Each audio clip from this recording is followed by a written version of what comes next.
Speaking of moments, you've been, as you mentioned, your career with the Fever. First six, though, were tough, obviously. They weren't as easy. You guys have made the playoffs the last two. What's been the big turnaround? How have you viewed the way the team has grown organically? And then you bring in Caitlin, who changed the world, changed the dynamic of basketball. And as a friend and as a player, you grow to appreciate her because, certain doors have opened because she's come to the Fever, and you have to respect that. And I love the teammate and person in her because she's accepted it with so much grace and even welcomed us with open arms to, make this thing happen. So I think it just took a lot of big pieces to make, That wasn't just praise. For the narrative analysts watching, that was a declaration of war. That was the public execution of a secret plan that was designed to tear the Indiana Fever apart from the inside. And the woman speaking, Kelsey Mitchell, wasn't just defending her teammate. She was exposing a plot and choosing a side in the Cold War for the WNBA's future. For weeks, many of you have been connecting these dots on social media, sensing that the scattered shots being fired at Caitlin Clark from around the league weren't random. You were right, and today, we're going to prove it. We're going to expose the architects behind the anti-Caitlin Clark plan, the specific WNBA veterans and league officials who tried to manufacture a civil war inside that locker room.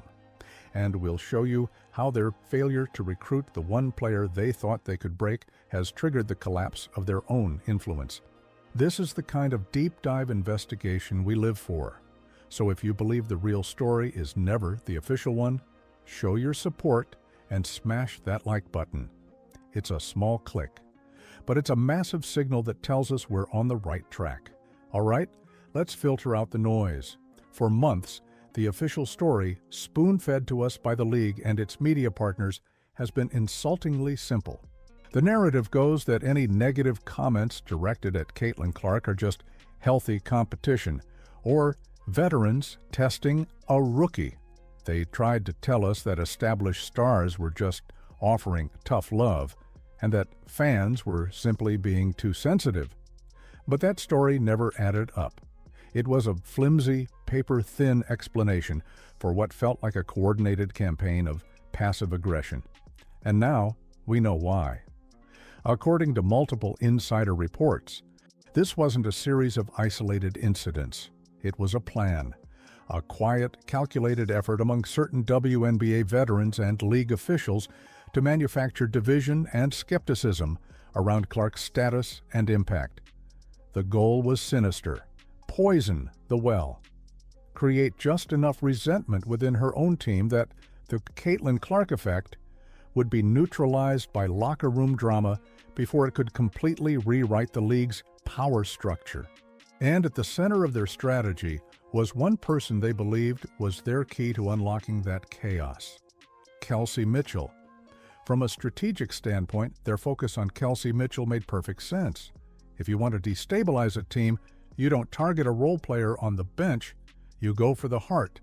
And for 8 long years, Kelsey Mitchell was the heart of the Indiana Fever. To understand why the architects of this plan saw her as the key, you have to understand the brutal reality of her career before Caitlin Clark arrived. But you've been with Indiana through the thick and thin. You've been with them since, we was talking, we about to go get our rhythm on Indiana. You've been there, you stuck through until now being in the semifinals. What does that feel like? And for people watching, girls, boys, if they athletes, not athletes, what does it feel like to stick through something and now see it come into full fold? Let's be clear. Kelsey Mitchell is the franchise's ultimate survivor. For years, she was the lone star on a team lost in the wilderness, enduring 6 losing seasons and a revolving door of 5 different head coaches. She was the one who had to show up every night, knowing a win was a long shot and a playoff berth was a fantasy. She was the one who had to face the media after another 20-point blowout and politely talk about building blocks, when all that was around her was rubble. She dragged a franchise through seasons so bleak they were practically unwatchable, keeping the lights on when the rest of the league had written them off completely. Now, put yourself in the shoes of the veterans who wanted to gatekeep Clark's success. You see a player like Mitchell, who has paid every conceivable due, toiling in obscurity. Then, a rookie walks in the door and is instantly treated like the savior, handed the keys to the franchise that Mitchell kept from collapsing. The narrative writes itself. The architects of the plan didn't just think Mitchell would be receptive to their message. They likely believed she was already thinking it. They saw her as the perfect Trojan horse. Any criticism coming from her wouldn't sound like petty jealousy. It would sound like the credible "Odo, cuando spantaway," justified frustration of an underappreciated veteran finally speaking her truth. They believed they weren't recruiting a conspirator. They were simply giving a voice to a resentment they were sure already existed. And they were wrong. They fundamentally misjudged the character of the one person they thought they had figured out. And in doing so, they made the single biggest strategic blunder of the entire WNBA season. So the stage was set. The architects of the plan had laid the groundwork, pushing a narrative of jealousy and resentment. All they needed was for their prime target, Kelsey Mitchell, to take the bait. They just needed one passive-aggressive comment, one frustrated soundbite, one subtle eye roll in an interview to validate their entire campaign. You've changed the world in so many ways.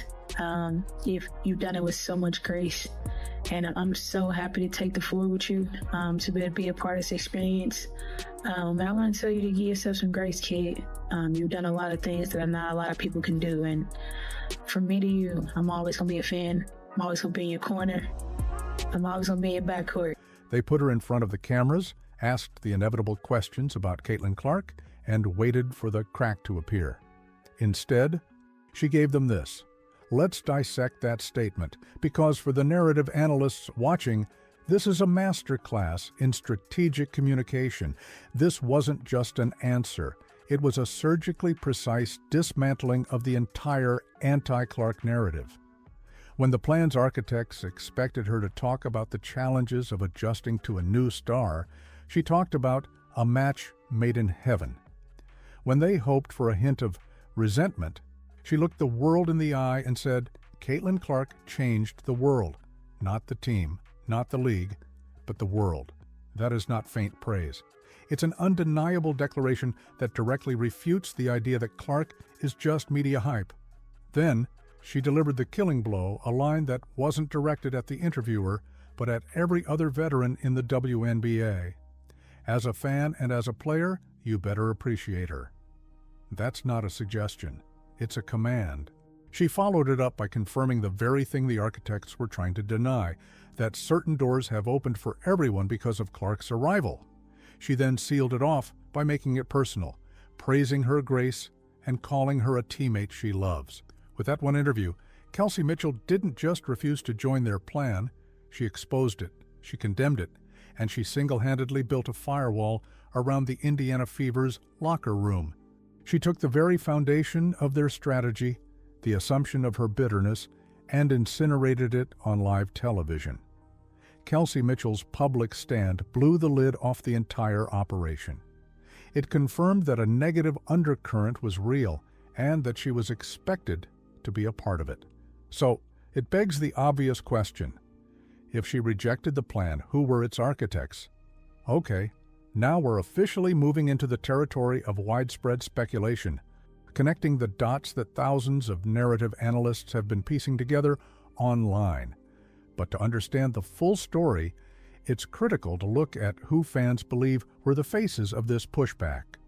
While no one has admitted to a plan, the names that consistently surface in these discussions are Las Vegas Aces superstar A'ja Wilson and WNBA legend Sheryl Swoopes.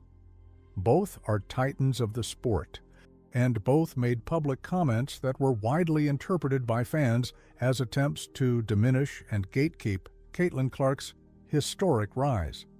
Now it's easy to label this as simple jealousy, but that's a surface-level analysis. For the architects and supporters of this old guard narrative, the motive was likely something far deeper and more complex. The fear of being erased. You have to remember, these are women who fought tooth and nail in a league that was often ignored. They clawed for every scrap of media attention, battled for every dollar in CBA negotiations and carried the WNBA on their backs through eras of indifference. From their perspective, a rookie then walks in and is instantly handed the global spotlight, the billion-dollar endorsements, and the credit for saving the league. They feel they kept alive. Their plan, therefore, wasn't just about undermining a rookie, it was a desperate attempt to protect their own legacies. It was a misguided effort to force the world to acknowledge their struggle and their contributions before the tidal wave of the Caitlin Clark effect washed it all away.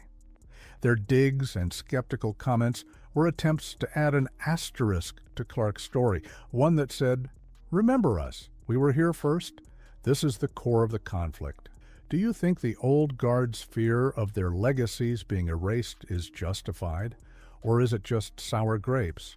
Let me know your honest take in the comments below. But while the architects' fear may have been understandable, their plan was catastrophically flawed. It was built on an old-world assumption that professional sports are driven solely by ego, rivalry, and resentment. They couldn't comprehend or account for the one variable that made their entire strategy obsolete: genuine chemistry. The plan collapsed because it ran headfirst into the Indiana firewall, an authentic culture built on mutual respect. They expected to find a bitter veteran. Instead, they found a loyal leader who publicly called her rookie teammate a friend. They tried to sow division between stars, only to discover the Fab Four core of Mitchell, Clark, Boston, and Hull was already operating as a single unit, creating the blueprint for a new kind of dynasty, and ultimately, the architects were trying to fight a cultural war while Kelsey Mitchell was busy cashing the checks from the economic one, publicly joking that the team was not speaking Brokes anymore, thanks to the boom Clark created. In the end, Kelsey Mitchell's stand was more than a defense of her teammate. It was a verdict on the future of the league. It exposed the architects of the anti-Clark plan not as powerful gatekeepers, but as relics of a bygone era, whose influence was collapsing in real time. She proved that the WNBA's new era will not be defined by the petty rivalries of the past, but by the powerful alliances that are building the future. So what's your final verdict on this power play? We want to know what you think. Who won this battle for the WNBA's future? Kelsey Mitchell and the new guard, or the veterans trying to protect their legacy? Drop your detailed theory in the comments below. And if you believe the real story is always deeper than the headlines, make sure you subscribe and ring that notification bell so you never miss our next investigation. Finally, if you know another fan who needs to understand the real story behind the drama, share this video with them. Every narrative analyst deserves to be in on the real conversation.